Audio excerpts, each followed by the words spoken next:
Our mission at SD Bullion is clear. The lowest cost gold and silver available online.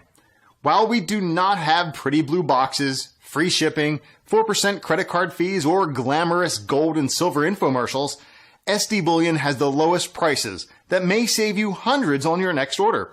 So before you make your next investment, do the math and join the over 15,000 new customers who have recently made the switch to SD Bullion. Why pay more?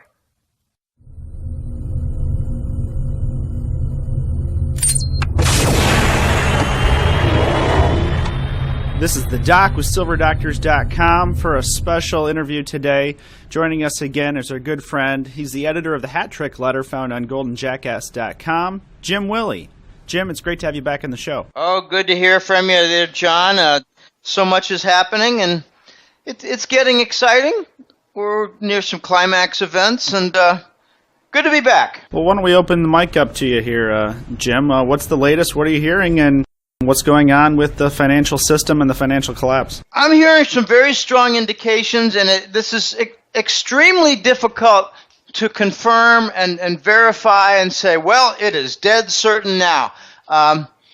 It's looking like some agreements are being made among principal parties, and the U.S. is no longer the exceptional nation, no longer in charge. The global dollar reserve currency system is going away. Deals are being struck. The U.S. is going to be a member nation among equals, and that is a tremendous development if it's true. It means the exceptional nation status, being in charge, being custodian of the dollar and its global reserve, being the principal abuser of it, financing wars and self-dealing through the Fed with the Wall Street banks for trillions of dollars and bond redemption and things like that. That's going away, and it's looking like we're going to get a bunch of new gold-backed currencies. That's what I'm hearing. It's coming from a few different sides, credible sources, and I'm really excited about it. But here's the downside or the rub, and it's like, okay, just a quarter mile away is this wonderful island, and we've got to swim there, and it's not going to be easy. Some people don't know how to swim. Some people can swim, but not a quarter of a mile. I can swim that pretty easily. I used to swim across a pond that was about 5/8 of a mile. And then I'd rest and I'd swim back. I was in my Boston days, those wonderful ponds in Metro West of Boston, like Lake Cochituate and Natick. But anyway, the point is, we're going to have a challenge here. And with the dollar as reserve currency going away, at the same time, what's going to go away is the dollar-based commodity and inventory pricing system. Oh, Lordy. So we're talking about a disruption to each country's economy, each country's inventory supply system will see a disruption. So, you know, if a country has a huge shipment of coal and it comes in every 3 months, or gasoline every 3 months, they're going to have to find a way of handling this without using the dollar, when it was always the dollar being used. Okay, so that's what I'm hearing. We got some major changes. This is a centerpiece to the reset. The reset is basically the dollar goes away as reserve currency, and gold becomes the new standard. They never want to call the reset the reinstallation of the gold standard, because that would be a major white flag for Wall Street, Washington, New York, London, and they don't want to do it. They don't want to describe it that way. So they call it a reset, you know, moving to the next level and progress.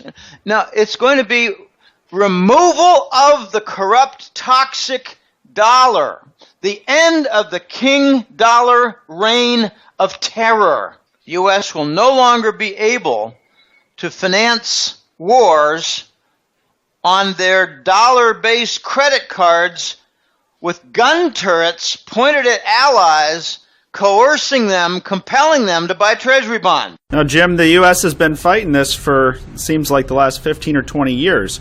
Do you think they're going to try to start World War III to prevent that from happening, or are they going to finally give way and let a gold standard come back into being? They already did try to start World War III. Where you been? I mean, like, actually started. What do you think the Ukraine War was? The Ukraine War in February of 2014 was precisely an attempt to make World War III. It didn't work. It got localized. It got bound. So we moved to Syria. Syria is now an attempt to create World War III. We're trying to get our proxy, Turkey, to get a wider war started with Russia. It's not working. They didn't count on Russian military superiority. Didn't count on Russia exposing ISIS. I mean, I mentioned that the U.S. has lost its ability, is in the process of losing its ability to wage war on the dollar-based credit card. They still have the ability to make a war based on their narcotics chain. And that is what ISIS is. It's Saudi, Bush family, narco money going through Langley, financing the guerrillas in Syria and northern Iraq. It's a narco war. I could go on and on about this, but I'd rather not, just leave it at that. They're trying to make World War III. This is the second venue. You could even say that the Saudi-Yemen war might be considered a World War III venue potential. Everywhere the U.S. is involved militarily, we see destroyed nations, destroyed infrastructure, civilian deaths, and war crimes. I could go on and on about this, but I'd rather not. The point is that we are now on a centerpiece chapter of the reset, and gold currencies are within view. Every country now, every major country, I'm talking about China, Russia, Germany, can you say a new gold-backed Deutschmark? It's coming. I don't know about the validity of the Arab dinar. I think they're just too disorganized to speak with coordinated voices, especially one voice. I have a joke that don't expect much coordination out of the OPEC nations and the Arabs, because when they get together, they can't even decide on the color of the name tags or the lunch menu. So we have some very interesting times here. This is climax time. We're rounding the corner toward the end run, where the gold standard is at the finish line. It's within view. And if you think this is going to have a mild effect on the gold and silver prices, you're dead wrong. It's going to have a gigantic effect. Multiples higher. I don't mean like a doubled gold price. Multiples higher. So Americans are going to be scrambling around wondering, well, gee, why didn't anybody tell me gold was a good thing to invest in? Because you've been listening to the propaganda on Wall Street, the major news, the Rockefeller family outlets, the Rothschild family outlets, and you've been duped for 20 stinking years. And that makes you a dummy. That's the message to the people who have been shunning gold and silver all this time. Gold and silver will be the monetary metals. It might be a little bit broader because, for instance, I'm told that the Mexicans are all set to have a silver-backed peso. They're going to be participating. I mean, wouldn't it be nice if Argentina does the same? Wouldn't it be nice if Panama comes in and says, we've got gold and we've got copper? Panama has the equivalent, John, on a per capita basis compared to the United States, of 25,000 tons of gold. Their population is 100 times smaller than the United States. So what's 100 times less than 25,000 tons of gold? 250 tons of gold. Panama's ready. They've got 86 million pounds of copper. Pounds, not ounces. Pounds. They're ready for a copper gold-backed Central American dollar. and they just have to make sure that they don't get murdered by the Washington crew while they're making progress. Little known fact, John, Obama administration, almost no changes in the State Department neocons compared to the Bush administration. Almost no change whatsoever. There's really no change of the guard. I mean, you have a different guy at the Treasury head. Right now it's a guy who doesn't even know how to sign his own signature. Jacob Lew prefers Jack. I don't know. Why would a guy prefer the name Jack rather than Jacob? I can't understand that. So, this is it's getting fun. Now we've got some fun, but with some anxiety regarding the supply chain, inventory supply chain. And for me here, I've been doing some studying, and just for instance, a few of the pieces that are going to be difficult and problematic for supply chain are going to be razor blades, car parts, gasoline, and maybe some detergent cleansers. So I'm stacking up on my Gillette razor blades. One razor blade for me is good for about 3 months. I shave every other day. I got a thick beard, but I don't like shaving every day. It's like the yoke of man. I don't wear a tie, and I refuse to shave every day. And if a gal says I don't like that, I say that's too bad. Today is not my day for shaving. It's every other day. We got some very fun times. This is exciting. It's going to be full of anxiety, though, because the United States does not have any gold. It's all stolen. Fort Knox has a barrel of old ounce coins. It ain't worth squat. It ain't worth even $1 billion. The U.S., I believe, this is very hard to confirm, I believe the U.S. is going to be the recipient of leased Chinese gold on condition that China runs our country. They've already foreclosed on the Federal Reserve. That was months and months ago. And now they're going to be in charge of, say, banking policy, rules and regulations, ratio requirements, collateral, lending policy, like what are the rules for non-performing loans and calling things a loss, defaults on bonds, covenants. China is going to be in charge. We are now going to become a vassal state to China because of all of our fraud, wars, and murders. This is the consequence. But the good news regarding the U.S. is that we're going to have some reindustrialization. I'm told it's not going to be just Chinese, reindustrializing. By that I mean starting companies, buying companies, expanding companies, doing capital investment for new companies, hiring people, laying out big plant equipment, big money coming in. It's not going to be just China. I'm told it's going to be a lot of countries, but I'll believe it when I see it. I think it's going to be predominantly Chinese. Exciting times, John. So, Jim, this is climax. It certainly is. What do you see is going to be the trigger to begin it all?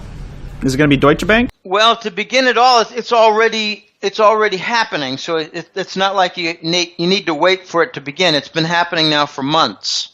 But if you're wondering what's the trigger for a breakdown, is that the question? Yeah, I mean, just from your perspective, what do you see as the likely trigger, or I guess possible triggers to bring the final end game into focus? Okay, trigger for an end game. Again, the meetings have been going on for weeks and weeks and months, so we've already have progress. If you're talking about the trigger for, are you talking about the trigger for a systemic breakdown? I mean, that's the second time I've asked. Just say yes or no. We'll go with yes. Okay. I think Deutsche Bank is going to be a principal fuse for the breakdown, and that's why it's been dragged out so much. I don't mean to be difficult, but there's really a bunch, it's a set of parallel avenues that are being pursued. One is this reset with the currencies and the gold backing and gold management and banking system recapitalization. That's all on a parallel road. But we're seeing a breakdown of a lot of different key elements of the system. And by that I mean the bond markets are broken. They're rigged and controlled. I just like to give the simple example. August, September, October, China sold $250 billion worth of Treasury bonds, yet there was no effect at all on the 10-year Treasury yield. I mean, what's that all about? It's obvious. It's a controlled market.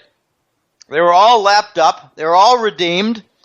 The Fed redeemed some of them, and the Department of Treasury redeemed the rest. Okay, so what is breaking? What's breaking is the banking system, the key banks, the big banks in the West. And I laid out in the February report that was just completed to the paid clients. We've got Royal Bank of Scotland, RBS. We've got Barclays. We've got Société Générale of France. It's Société Générale. Société Générale of France. Banca Intesa of Italy. Santander, with main headquarters Spain and London. These are the banks in addition to the biggest of all at risk, Deutsche Bank. I believe Deutsche Bank is delayed in its restructure. That's a nice word, restructure. Why do they do a restructure? Because it's broken, dead, insolvent, wrecked. Why do you restructure? Well, it's pretty hard to restructure. Okay, I'll give me an example. A 10-story building just got hit by a cyclone, lost all its windows. Then they came in and accidentally gave it the headache ball, wrecking balls, and pretty well knocked it to smithereens with a demolition crew. And now there's a new group in there trying to renovate it and restructure a 10-story broken building. How do you restructure a destroyed building? Well, you tear it down to its foundation and its principal beams, do you not? Steel beams. Structural foundation and steel beams. What is that? For the banking system, it's the capital core for the banks, and most of them are rotten bad. The steel beams are principal assets, and most of them are rotten to the core. So the banking system and Deutsche Bank could not do their restructure easily because most of the parts were rotten. I mean, I've got experience in carpentry and, redo a room and tear down some things to the beams. And sometimes you realize, oh, look at that, the sill is rotten. We're going to have to replace the sill. Okay, the sill is like a foundation to a room that sits atop the cement foundation. So, Deutsche Bank is broken. Deutsche Bank is ruined. I got some clients say, well, can't they just fix the pieces that are still okay? There are no pieces that are okay in Deutsche Bank. They're involved in regular commercial lending. That's wrecked. They're involved in treasury bonds and sovereign bonds and all kinds of different other bonds, and they're wrecked because they rescued the pigs nations of Southern Europe. They're involved in interest rate market with LIBOR, and that's all been corrupted and wrecked. They're involved in the gold market and the gold fix, and that's all been corrupted and wrecked. They're involved in the interest rate swaps and derivatives. They were involved with London related to that, and that's all destroyed and wrecked. They're even involved in some Russian mafia investments through London, and that's all been wrecked and destroyed also. Every segment of Deutsche Bank is wrecked. So how do you restructure that? You don't. You can't. You need to start all over with a new entity, and they could call it Deutsche Bank, but it'll have nothing to do, no relation whatsoever to the old Deutsche Bank. So what are they doing? They're buying time to prevent a derivative explosion. One of the stories I wrote in the February report was a really good analysis by, I don't remember the name of it, Investment Dynamics Group or something like, one of those. But it's in my report. And what the guy did was, he said, I'm going to use the same kind of analysis that I did in 2007 regarding Lehman and a couple other big Wall Street banks. I'm going to come up with an estimate of their net value as a bank corporation. And he came up with a figure of minus $380 billion. He said, and my experience from 2008, seeing my estimate, how it held up, how it looked versus the outcomes that we saw a year later, I'm way conservative. So Deutsche Bank is worth much less than $400 billion. And that's why its stock is down 80% in the last several months. It's doing what Lehman did. I don't want to get into the whole Lehman story. That was really a situation where J.P. Morgan and Goldman Sachs were in much worse shape regarding the entire mortgage and housing loan portfolios. So J.P. Morgan and Goldman Sachs killed Lehman Brothers by denying them all the proceeds on their asset sales until, what happens to a little 3-year-old kid and you put a bag over his head? What happens? You say, well, he has trouble breathing. No, he got murdered. Lehman didn't have trouble breathing. It was murdered. So Deutsche Bank is in the process of avoiding what it must do, and that is be liquidated. They can't do that because the biggest piece at risk is their derivatives. Back in 1998, Deutsche Bank unwillingly accepted an acquisition of a banker's trust. It had a nickname on Wall Street as the Fed's Bank. That means it was the Federal Reserve's principal outhouse, Kaibo, shithole for derivatives that Wall Street banks were relying upon. They didn't want the U.S. regulators to be down there breathing down their necks all the time. So what they did was they said to the big German bank, take bankers' trust and be the derivative offshore outpost. And now that's all in a meltdown. It's all ruined. And that's the principal part responsible for the minus $400 billion valuation of Deutsche Bank. So when this does get resolved, it's not going to be by a human action that says, okay, we must do this. No, it's going to be a market action. This has been done unto us. We're going to see a breakdown of say, Societe Generale Bank in France, a breakdown of Banca Intesa of Italy, a breakdown of maybe RBS. I think they're going to do everything they can to shore up Barclays in London. I think they're going to let RBS go because it's a stinking cesspool. RBS, Societe Generale, Banca Intesa, those might be, and maybe Santander of Spain, those might be your initial fallout victims from the Deutsche Bank rotten core. Yeah, I expect contagion, John. Yes, I expect contagion. And from what I'm hearing, it looks like Wells Fargo is expecting something very, very dire. Wells Fargo. So we might, on the periphery of Wall Street, see the failures.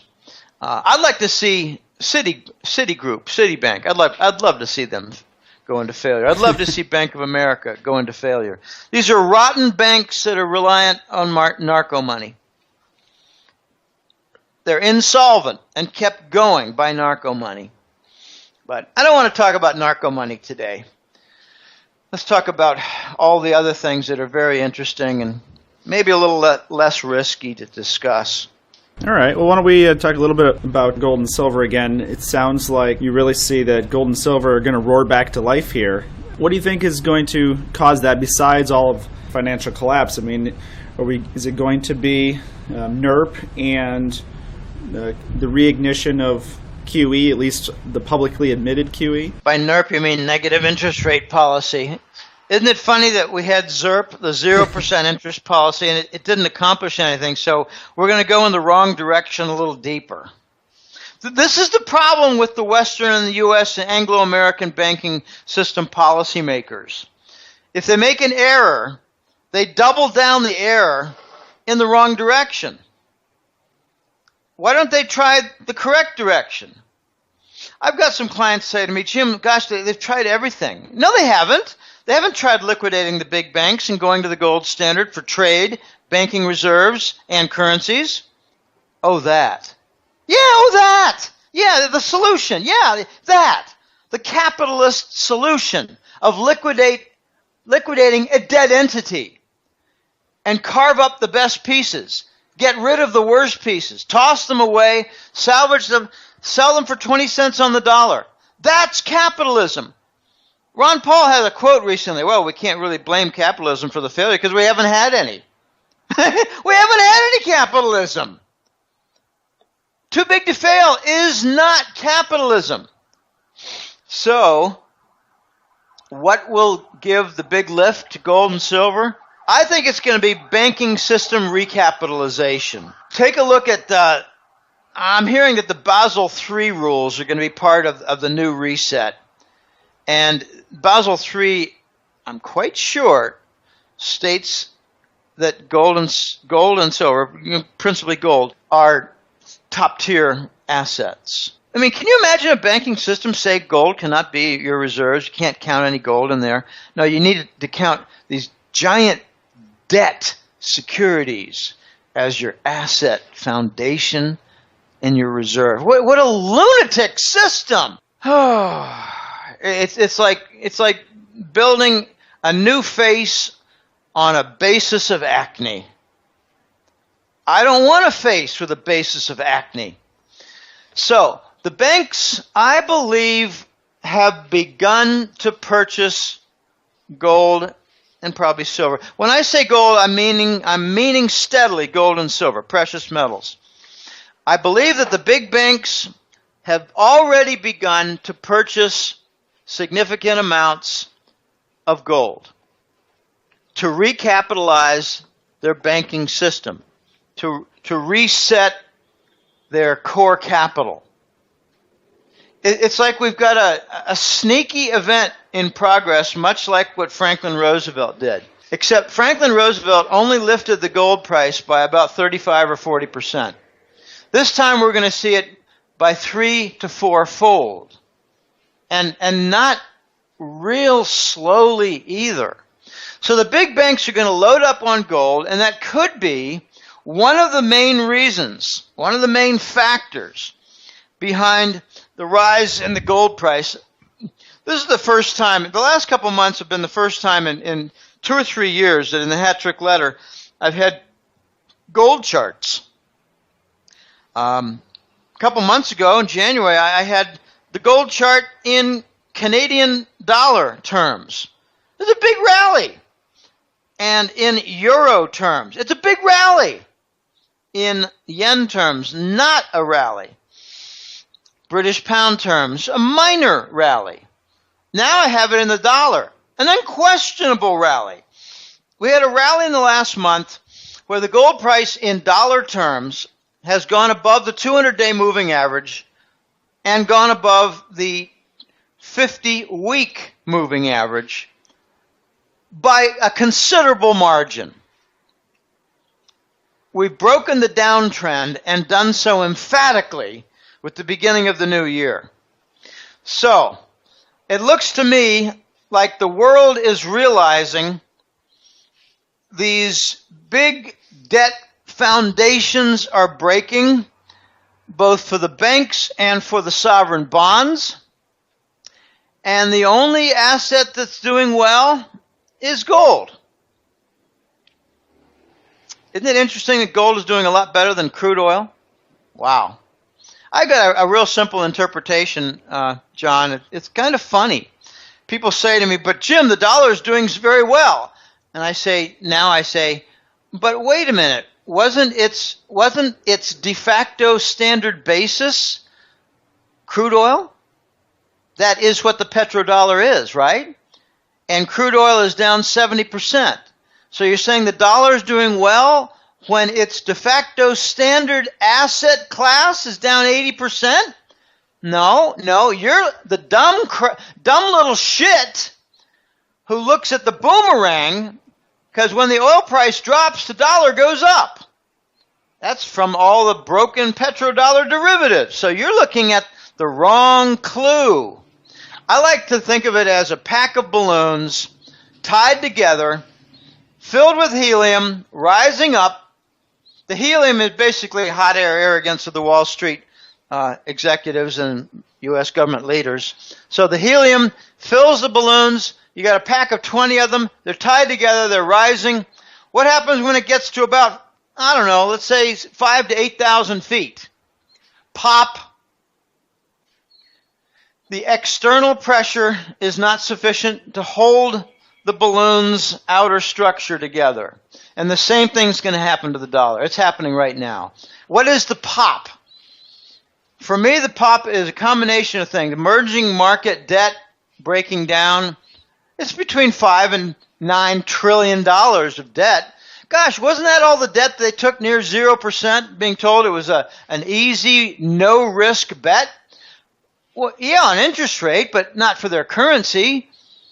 Now the Brazilian currency is down by 80% or 70% in the last few years. How does that have an effect on their debt?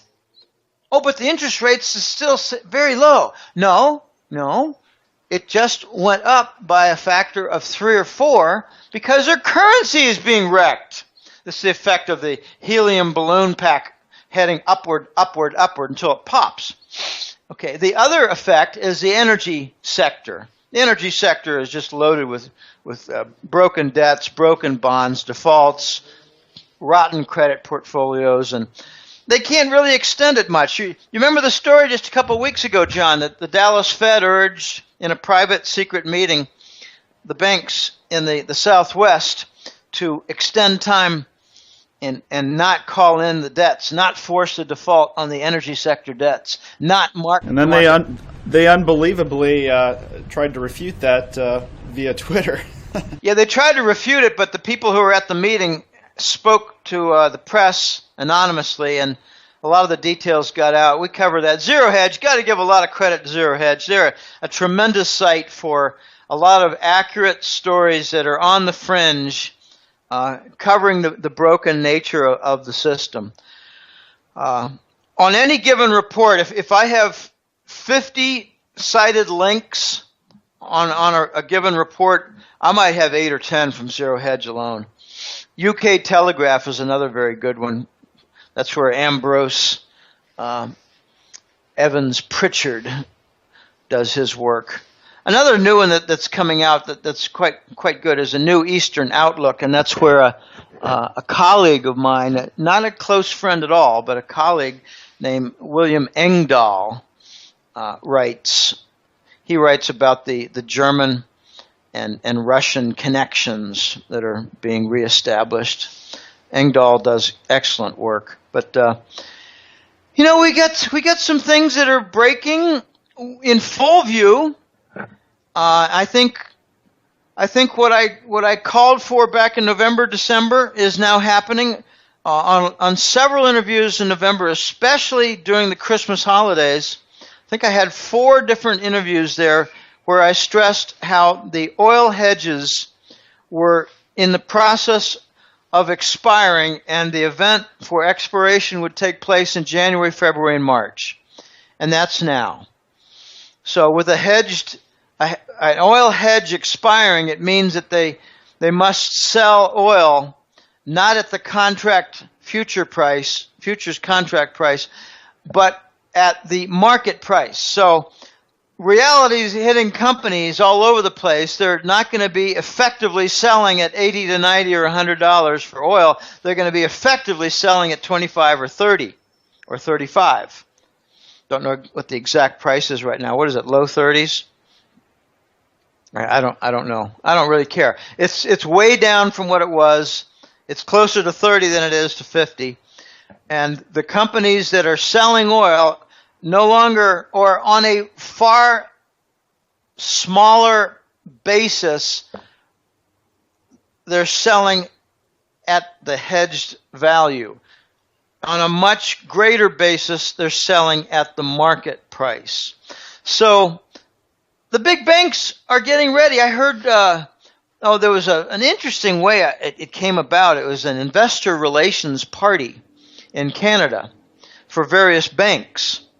And apparently someone at the bar might have had a couple too many whiskeys and said to somebody, CIBC cannot hold back their energy portfolio losses anymore. There are going to be some giant losses, and it could actually be catastrophic. In other words, you might see CIBC Bank of Canada fail based on their energy portfolio. Now remember, Canada is a big energy producer. Their banking system has far bigger commitment in the oil industry than the U.S. banking system does on a percentage basis. I mean, the U.S. has significant energy commitments in their credit portfolio, but on a percentage basis, Canada's is bigger because it's a bigger part of their economy. Okay, so CIBC might fail. At the same time, Wells Fargo failed. What commitment does Wells Fargo have? California shale sector for energy? Yeah. I don't know who the principal lenders are for the Bakken in the Dakota area of the United States, north central states. I don't know who does. I don't know what bank does. It's funny, when I say something like that, invariably in the next few days I get a couple or three emails from people saying, oh, I can tell you for a fact, it's mostly Citibank, or it's Bank of America and Citibank for Bakken. Okay, I like that. I appreciate that. And it's very difficult for me. I'm in the middle of a switchboard of information regarding my colleagues, and I got about 10 clients who are really good news hounds and help me out. And sometimes I say, could you check this? Could you check this? Because I'm really busy right now. Could you check that? And they come back, and a couple guys come back with good information to help me out. But I'm in the middle of a switchboard, but I don't have perfect information. I've got very good information, I think. So the energy sector, John, is now crumbling in full view for the banking sector commitments. They can't stop it anymore. Here's an interesting phenomenon that is now coming to a halt. Okay, a company, I like to just use Baker Hughes. I don't know much about them, but I like them as a name because people know they're involved in the energy field, and they're not a major. They're just a very important piece. All right, Baker Hughes might have a bond that's due, or a debt, commercial paper that's due. They must come up with a sum of money on March 1st. Let's take it backwards. They had to come up with a sum of money on January 1st. So their big bank lender, there might have been two of them, joined forces and said, we'll lend you another chunk of money so that you can cover your debt service and your bond payouts. It's called a patch loan or a bridge loan. I prefer patch because it's something bleeding. A bridge loan that's more like I'm buying a big property and I got a lot of money coming in. Can you help me bridge that gap? But the patch loan covers a festering wound. And now the banks are saying, well, you got a March 1st loan and we've given you a patch on the last two payments. We're not going to do it anymore because it's looking very clear like you're not going to make it. It's looking very clear like you're going to enter a failure. It's looking very clear like the oil price is not going to come back over $50, which you desperately need in the next 2 or 3 months. It's looking very clear like a failure to your corporation is in progress, and we're expecting a lot worse, so we're not going to lend you the patch. That's what's happening now, John. We're to the point where the patches are no longer being applied. We're going to start seeing some failures despite what the little scumbags in the Dallas Fed dictated. They were telling the banks, no, work with the banks for some asset sales, and with the proceeds they can cover some of the festering wounds for payments. But even that's not going to work. I've done other stories in the last couple months about the asset sales from the energy sector, and they're getting 30, 40 cents on the dollar for asset values. It's just not going to be sufficient. They're not able to get enough money from their asset sale. Who'd want it? I mean, I'm hearing a lot of debate. Oh gosh, in a couple of years we should see the oil price back to $50. I'm beginning to think we're not. And there are a lot of reasons for that. It could be new technology. It could be just a tremendous amount of supply in the world. And now Iran is coming back after sanctions with new supply. So the oil sector's a mess, John. Breaking in full view. Yeah, it certainly looks to be the case, Jim. Couldn't agree more. Well, before we close, let's bring the interview back full circle, Jim. Just want to make sure the listeners fully understand the importance of what we started the show off with and what we discussed, and the fact that it looks like the U.S., without any gold, if we move to global currencies backed by gold again, the U.S. either is not going to have any gold, or else they're going to have their gold component is going to be leased from the Chinese. So let's re-stress again the importance of that and what that looks like for the U.S. going forward as a nation, as well as gold as a currency. Well, the main point, there are two main points, I think. The U.S. is not going to be the global leader in finance anymore. And the second is that the United States is going to be struggling as a vassal state to China. That is very difficult for the majority of the American population to swallow. The United States has squandered its capital formation, has squandered its global prestige. We cannot invade simultaneously 12 countries and still be called a respectable global leader. We cannot be responsible for too big to fail with the banking system, rescues of backdoor bailouts, and expect to be continuing on a leadership basis with global finance. We've lost now the dollar as a global reserve. We've lost it from a combination of corruption and simple suffocation of excess debt.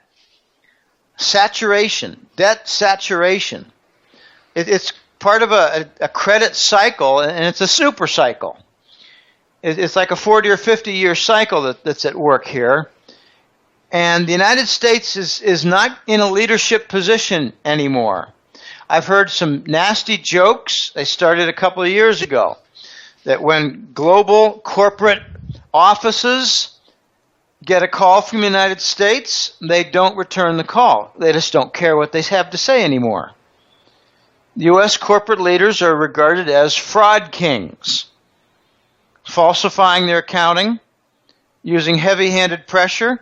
One of my favorite stories is General Motors came under significant U.S. government ownership, and then suddenly Toyota had all kinds of product recalls. I don't think they had much of anything wrong with the Toyota parts.